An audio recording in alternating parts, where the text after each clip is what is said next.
اور یاد کرو وہ وقت جب تمہارے رب نے اعلان کیا کہ وہ ان پر قیامت کے دن تک کوئی نہ کوئی ایسا شخص مسلط کرتا رہے گا جو ان کو بری بری تکلیفیں پہنچائے گا۔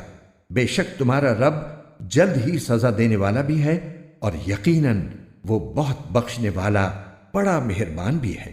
اور ہم نے دنیا میں ان کو مختلف جماعتوں میں بانٹ دیا، چنانچہ ان میں نیک لوگ بھی تھے اور کچھ دوسری طرح کے لوگ بھی، اور ہم نے انہیں اچھے اور برے حالات سے آزمایا تاکہ وہ راہ راست کی طرف لوٹ آئیں۔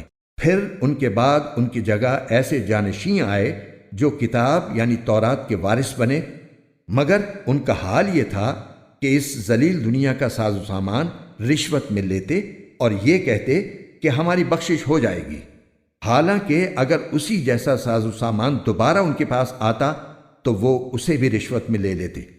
کیا ان سے کتاب میں مذکور یہ عہد نہیں لیا گیا تھا کہ وہ اللہ کی طرف حق کے سوا کوئی بات منسوب نہ کریں؟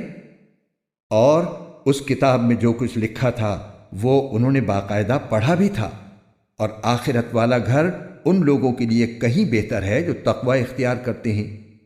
اے یہود، کیا پھر بھی تم عقل سے کام نہیں لیتے؟ اور جو لوگ کتاب کو مضبوطی سے تھامتے ہیں اور نماز قائم کرتے ہیں تو ہم ایسے اصلاح کرنے والوں کا اجر ضائع نہیں کرتے۔ اور یاد کرو جب ہم نے پہاڑ کو ان کے اوپر اس طرح اٹھا دیا تھا جیسے وہ کوئی سائبان ہو، اور انہیں یہ گمان ہو گیا تھا کہ وہ ان کے اوپر گرنے ہی والا ہے۔